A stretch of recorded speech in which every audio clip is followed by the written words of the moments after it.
आज इस वीडियो के माध्यम से हम आपको नर्वस सिस्टम के बारे में बताने वाले हैं कि नर्वस सिस्टम के क्या काम है, शरीर में नर्वस सिस्टम के क्या काम है। नर्वस सिस्टम की जो सबसे छोटी इकाई होता है उसे न्यूरॉन कहा जाता है। बात समझे, नर्वस सिस्टम के सबसे छोटी इकाई को न्यूरॉन कहा जाता है। तो न्यूरॉन के शरीर में क्या काम है? शरीर में जो भी उत्पीड़न होता है, माने कहने का मतलब हाथ, शरीर के कोई भी भाग अगर कोई भी चीज में आग में चाहे गर्म पानी में अगर पड़ जाता है तो वह महसूस दिलाता है। आपको कौन महसूस दिलाता है? ब्रेन तकला हुए चीज को कौन पहुंचाता है कि आपको हाथ गर्म पानी में है या आपको हाथ आग में पड़ गया है। ये चीज के दर्द के महसूस कौन कराता है? आपको वो चीज के कौन महसूस ब्रेन के कराता है कि आपको कोई ना कोई अंग में कोई ना कोई कुछ चीज हुआ है। ये सब कहीं ना कहीं काम इसी का है, न्यूरॉन के ही काम है। जो शरीर में कोई भी हलचल के जो घटना होता है वो मस्तिष्क तकला पहुंचाता है। फिर मस्तिष्क आपको संकेत करता है कि आपको शरीर में कौन सा दिक्कत हुआ है। वो चीज आपको वो मस्तिष्क संकेत करता है तो वो चीज के आप जानकारी लेते हैं। तो यही काम है न्यूरॉन के। तो आज हम इस वीडियो के माध्यम से यही सीखेंगे कि न्यूरॉन के कौन कौन से भाग होता है, वो भाग क्या क्या काम करता है। बात समझे, आप देख रहे हैं कि न्यूरॉन के कुछ इस तरह के चित्र दिखाया गया है, ठीक ना। इस तरह के न्यूरॉन होता है जो शरीर के हर कोशिका तकला होता है। बात समझे, शरीर के हर अंग में। और ये न्यूरॉन के बात किया जाए तो यह भी कहीं ना कहीं कोशिका से ही बना हुआ है। आप जानते हैं कि हम लोग के जो शरीर है वह बहुकोशिकीय शरीर है, जबकि बैक्टीरिया, अमीबा के जो शरीर होता है वह एक कोशिकीय शरीर होता है। तो हम लोग के शरीर क्या है? बहुकोशिकीय शरीर है, माने बहुत से कोशिकाओं से मिलके हम लोग के ये बड़े शरीर बना है। तो कहीं ना कहीं न्यूरॉन भी कोई ना कोई कोशिका के भाग है। न्यूरॉन के भी निर्माण किससे? कोशिका से हुआ। तो आइए इस वीडियो में हम बारी बारी से न्यूरॉन के बारे में जानेंगे, ठीक ना। आप इस वीडियो के सब्सक्राइब, लाइक और शेयर जरूर करिएगा और कमेंट जरूर करिए कि आपको इस वीडियो कैसा लगे, ठीक ना, इसमें क्या सुधार करना है, ठीक ना। और आप जरूर ये चीज के कमेंट करके बताइएगा और ज्यादा से ज्यादा शेयर करिएगा। तो चलिए आज आइए हम नर्वस सिस्टम के बारे में सीखते हैं। आप ऊपर देख रहे हैं कि नर्वस सिस्टम माने तंत्रिका तंत्र, ठीक ना। अगर हिंदी में बोला जाए नर्वस सिस्टम के तो तंत्रिका तंत्र कहा जाता है। तो तंत्रिका तंत्र की सबसे छोटी इकाई को क्या कहा जाता है? तंत्रिका तंत्र के सबसे छोटी इकाई को क्या कहा जाता है? तो न्यूरॉन कहा जाता है। तंत्रिका तंत्र के सबसे छोटी इकाई को न्यूरॉन कहा जाता है या तंत्रिका कोशिका कहा जाता है। आपको बताए हैं कि जो कहने का मतलब तंत्रिका न्यूरॉन जो बना हुआ है वो किससे बना हुआ है? कोशिका से बना हुआ है। तो हम उसको तंत्रिका कोशिका भी कह सकते हैं और न्यूरॉन भी कह सकते हैं। यानी तंत्रिका तंत्र के छोटी इकाई न्यूरॉन या तंत्रिका कोशिका होता है। अब न्यूरॉन के बारे में जो अध्ययन करना उसको क्या कहा जाता है? न्यूरॉन के बारे में अध्ययन करना न्यूरोलॉजी, ठीक ना। न्यूरॉन के बारे में अध्ययन करना न्यूरोलॉजी। और जो न्यूरॉन के बारे में जो डॉक्टर होंगे, ठीक ना, न्यूरॉन करने का मतलब तंत्रिका तंत्र के जो डॉक्टर होंगे उसको न्यूरोलॉजिस्ट कहा जाता है, ठीक ना। क्या कहा जाता है? न्यूरोलॉजिस्ट। तंत्रिका तंत्र के अध्ययन न्यूरोलॉजी होता है।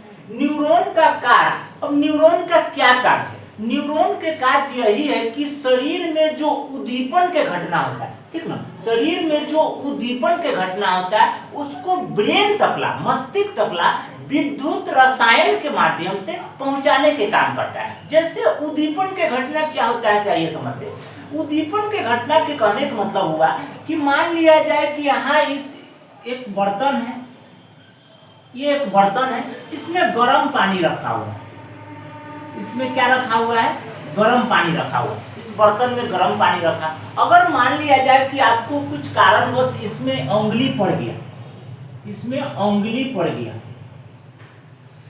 ठीक है, इसमें हाथ के कोई अंग या उंगली पड़ गया तो आप देखिएगा कि गर्म पानी है तो जिसमें उंगली पड़ेगा तो आपको क्या महसूस होगा, गर्म लगेगा, और गर्म लगेगा और दर्द होगा। जिस भाग में जलेगा, गर्म पानी से जलेगा जिस भाग, वो भाग दर्द होगा। तो ये दर्द के कैसे महसूस होगा, ब्रेन तक ला ये चीज के कौन खबर पहुंचाया कि आपको जो अंग है, शरीर की उंगली जो है वो गर्म पानी में है और वहां पर दर्द हो रहा है। तो कहीं ना कहीं यही पहुंचाता है, न्यूरॉन ही ये चीज के ब्रेन के खबर करता है कि आपका कौन सा अंग में ये मतलब जो उंगली है गर्म पानी में रखा हुआ है और आपको जो उंगली में दर्द कर रहा है, यह न्यूरॉन होता है। तो वही उद्दीपन होता है, माने शरीर में कोई भी उद्दीपन के जो घटना होता है वो मस्तिष्क तक पहुंचाने के कौन काम करता है, न्यूरॉन। न्यूरॉन एक जाल की तरह शरीर में फैले होते हैं, ठीक ना। न्यूरॉन की अगर बात किया जाए तो न्यूरॉन एक जाल की तरह शरीर के हर कोशिका तक फैले होते हैं और हर कोशिका के घटने का मतलब सूचना मस्तिष्क तक पहुंचाते हैं। बात समझे। न्यूरॉन अब हमारे शरीर में कितना होते हैं, अगर मान लिया जाए कि न्यूरॉन की बात किया जाए तो न्यूरॉन हमारे शरीर में कितना होता है, लगभग 100 बिलियन होता है। बात समझे, लगभग कितना होता है, 100 बिलियन। हमारे शरीर में न्यूरॉन की मात्रा लगभग 100 बिलियन होता है। अब न्यूरॉन जो यहाँ चित्र में जो दिखाई दे रहा है, आपको जो चित्र में न्यूरॉन दिखाई दे रहा है, न्यूरॉन के चित्र, इसको दो भागों में बांटा गया। आपको इस भाग दिखाई दे रहा हो कि कुछ सिर की तरह दिखाई दे रहा है और वो ई भाग जो दिखाई दे रहा है से पूंछ की तरह दिखाई दे रहा है, ठीक ना। आप अगर देखिएगा तो ये भाग कैसा दिखाई दे रहा है, पूंछ की तरह दिखाई दे रहा है, और ये भाग कैसा दिखाई दे रहा है, सिर की तरह दिखाई दे रहा है। तो हम न्यूरॉन के दो भागों में बांटते हैं, एक सिर भाग है और एक पूंछ भाग है। पूंछ भाग के एक्सॉन ही कहा जाता है, पूंछ भाग के अन्य नाम एक्सॉन होता है या ग्रे भाग होता है, ठीक ना। आईक्यू लेवल जो होता है, किसी व्यक्ति के देखते हैं कि जो आईक्यू लेवल बहुत तेज होता है, मानो वो कोई भी चीज के तुरंत देखते हैं और याद कर लेते हैं, तो आईक्यू लेवल जो किसी बच्चे को तेज होता है वो ग्रे भाग ही डिसाइड करता है कि किसका आईक्यू लेवल कितना तेज है, ठीक ना। तो पूंछ का एक जोन और नाम है और एक ग्रे भाग नाम है। अगर सिर के बात किया जाए तो सिर के अन्य नाम साइटोन या सफेद भाग, ठीक ना। सिर के अन्य नाम साइटोन या सफेद भाग। तो इस तरह के न्यूरॉन के हम दो भागों में बांटते हैं, एक सिर भाग और एक पूंछ भाग। अब सिर भाग पूंछ भाग में ही होता है। साइटोन में देखिएगा तो केंद्रक पाया जाता है। केंद्रक कहने का मतलब क्या होता है समझिए। केंद्रक न्यूरॉन जो बना हुआ है, तंत्रिका तंत्र किससे बना हुआ, कोशिका से बना हुआ। कोशिका के जो बीच में पाया जाता है उसे केंद्रक कहा जाता है। मान लिया जाए कि ये कोशिका हुआ, ठीक ना, और इसके बीच में जो पाया जाता है इसको केंद्रक कहा जाता है, ठीक ना। कोशिका के जो बीच में होता है उसको केंद्रक कहा जाता है। तो न्यूरॉन किससे बना हुआ है, कोशिका से बना हुआ, तो कोशिका में ही तो केंद्रक होता है, ठीक है। तो केंद्रक पाया जाता है, यानी कहने का मतलब आप देखिएगा इसको यहाँ पर फिगर में देखिएगा तो यहाँ कुछ दिखाई दे रहा है, जो गोल दिखाई दे रहा है, यहाँ लिखा हुआ है केंद्रक, ठीक ना। तो ये पूरे कोशिका से बना हुआ और इसका जो बीच वाला भाग है उसको केंद्रक कहा जाता है, ठीक ना। अब आगे आइए, इसमें अंतःप्रदवय जालिका होता है। अंतःप्रदवय जालिका दो तरह के होता है। अगर कहने का मतलब आप जानना चाह रहे हैं कि अंतःप्रदवय जालिका, एगो खुदरी अंतःप्रदवय जालिका होता है, एक चिकनी अंतःप्रदवय जालिका। खुदरी अंतःप्रदवय जालिका पर राइबोसोम के कण होते हैं जो प्रोटीन के संश्लेषण के काम करते हैं, ठीक ना। खुदरी अंतःप्रदवय जालिका पर राइबोसोम के कण होते हैं जो प्रोटीन के संश्लेषण के काम करते हैं, और चिकनी अंतःप्रदवय जालिका चिकना होता है, इस पर प्रोटीन के संश्लेषण के काम नहीं होता है। तो खैर वो अलग टॉपिक के बात है, ठीक ना। तो अंतःप्रदवय जालिका पाया जाता है, ये जो आप चित्र में देख रहे हैं, ये जो बीच वाला जो भाग देख रहे हैं इसी में पाया जाता है। केंद्रक इसी में है, केंद्रक इसी में है। अंतःप्रदवय जालिका भी यही वाला भाग में पाया जाता है, ठीक ना। अंतःप्रदवय जालिका भी कहाँ पाया जाता है, यही पाया जाता है। माइटोकॉन्ड्रिया की अगर बात किया जाए तो यहीं पर माइटोकॉन्ड्रिया भी होता है, ठीक ना। और गोल्जी बॉडी भी यहीं पर पाया जाता है, ठीक ना। तो आप देखिए कि केंद्रक भी यहाँ पर पाया जाता है। अंतःप्रदवय जालिका भी यही कोशिका के बीच में पाया जाता है। माइटोकॉन्ड्रिया भी इसी में पाया जाता है, और गोल्जी बॉडी भी कहाँ पाया जाता है, इसी में पाया जाता है। अगर माइटोकॉन्ड्रिया की बात किया जाए तो माइटोकॉन्ड्रिया में जो ऊर्जा संचित होता है एटीपी के रूप में संचित होता है। बात समझे, माइटोकॉन्ड्रिया में ऊर्जा किस रूप में संचित होता है, एटीपी के पूरा नाम एडेनोसिन ट्राइफॉस्फेट कहा जाता है। एटीपी के अगर पूरा नाम बताया जाए तो एडेनोसिन ट्राइफॉस्फेट कहा जाता है, जो बाद में शरीर के कोशिका के जो ऊर्जा की जरूरत होता है तो एटीपी फिर टूटता है तो वह ऊर्जा के देते हैं, ठीक ना। तो एटीपी माइटोकॉन्ड्रिया में ऊर्जा के रूप में संचित होता है। तो खैर आइए, ठीक ना।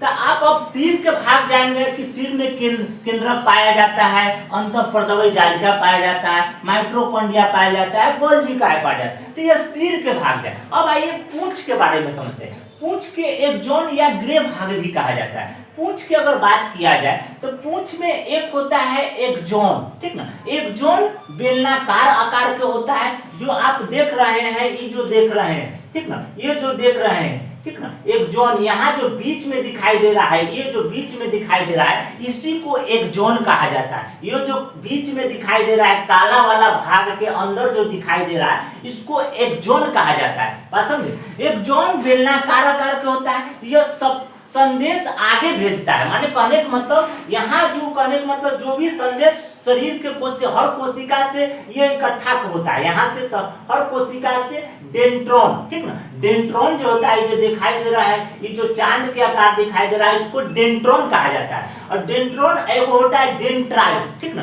एक होता है डेंड्रॉन, एक होता है डेंड्राइट। तो डेंड्रॉन चांद के आकार का होता है और डेंड्राइट जो देख रहे हैं कुछ तरह के जाल की तरह होता है, ठीक ना। ये शरीर के हर कोशिका तक फैले होते हैं और इसी के काम है कि शरीर के हर कोशिका से संकेत को इकट्ठा करना, माने कहने का मतलब हर कोशिका से संकेत को इकट्ठा करना, माने कहने का मतलब जो संदेश होता है शरीर के हर कोशिका में जो संदेश होता है, कोई भी हलचल के जो घटना होता है, उस सबको इकट्ठा करने के कौन काम करता है? डेंड्रॉन, डेंड्राइट, ठीक ना। क्या करता है? डेंड्राइट संदेश को प्राप्त करता है, ठीक ना। और डेंड्राइट जो होता है ये केंद्रक में भेजता है। डेंड्राइट संकेत को कहाँ भेजता है? केंद्रक में भेजता है। फिर केंद्रक के माध्यम से एक जोन आता है, एक जोन इस तरह से आगे बढ़ाते रहते हैं, ठीक ना। तो एक जोन के काम जानेंगे कि एक जोन बेलनाकार होता है, यह संदेश को आगे भेजने के काम करता है। माने कहने का मतलब जब संदेश आता है यहाँ तो इससे इसमें जाता है, इससे इसमें जाता है, इससे इसमें, इसी तरह से आगे की ओर जाते रहता है।